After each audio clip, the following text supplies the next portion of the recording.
কৃষ্ণ বন্ধুরা, রাধে রাধে। তো আজ শর্তিলা একাদশী ব্রত উপবাস। শর্তিলা একাদশী ব্রত মাহাত্ম্য এখন আমি পাঠ করছি। মাঘ মাসের কৃষ্ণপক্ষের শর্তিলা একাদশী মাহাত্ম্য ভবিষ্যতের পুরাণে বর্ণিত আছে। যুধিষ্ঠির মহারাজ বললেন, হে জগন্নাথ, মাঘ মাসের কৃষ্ণপক্ষের একাদশী তিথির নাম কি, বিধি বা কি, এবং তার কি ফল সবিস্তারে বর্ণনা করুন। তদুত্তরে ভগবান বললেন, হে রাজন, এই একাদশী শর্তিলা নামে জগতে বিখ্যাত। একসময় দালভ্য ঋষি মুনিশ্রেষ্ঠ পুলস্তককে জিজ্ঞাসা করলেন, মর্তলোকে মানুষেরা ব্রহ্মহত্যা, গোহত্যা, অন্যের সম্পদ হরণ আদি পাপকর্ম দ্বারা নরকে গমন করে, যাতে তারা নরকগতি থেকে রক্ষা পায় তা যথাযথভাবে আমাকে উপদেশ করুন। অনায়াসে সাধন করা যায় এমন কোনো কাজের মাধ্যমে যদি তাদের এই পাপ থেকে উদ্ধারের কোনো উপায় থাকে তবে তা আমাকে বলুন।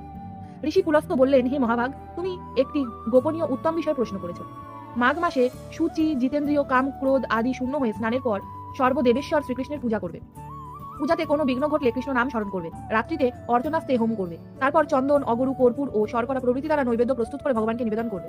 কুষ্মাণ্ড, নারকেল অথবা 100 গুবাক দিয়ে অর্ঘ্য প্রদান করবে। কৃষ্ণ কৃষ্ণ কৃপালুস্তং গতিনং গতির ভর্ব ইত্যাদি মন্ত্রে শ্রীকৃষ্ণকে পূজা করতে হয়।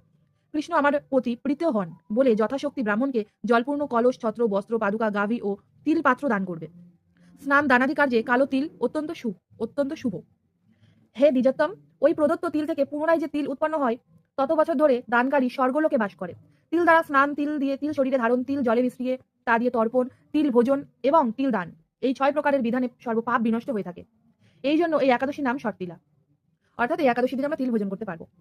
হে যুধিষ্ঠির, এক সময় নারদও এই শর্তিলা একাদশীর ফল ও ইতিহাস সম্পর্কে জানতে চাইলে যে কাহিনী আমি বলেছিলাম তা এখন তোমার কাছে বর্ণনা করছি।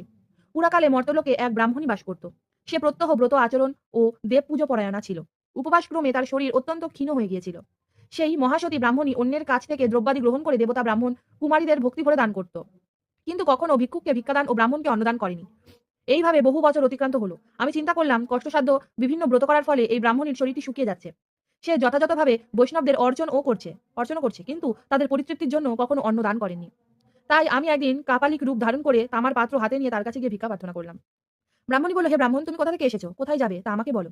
আমি বললাম, হে সুন্দরী, আমাকে ভিক্ষা দাও। তখন সে ক্রুদ্ধ হয়ে আমার পাত্রে একটি মাটির ঢেলা নিক্ষেপ করলো। তারপর আমি সেখান থেকে চলে গেলাম।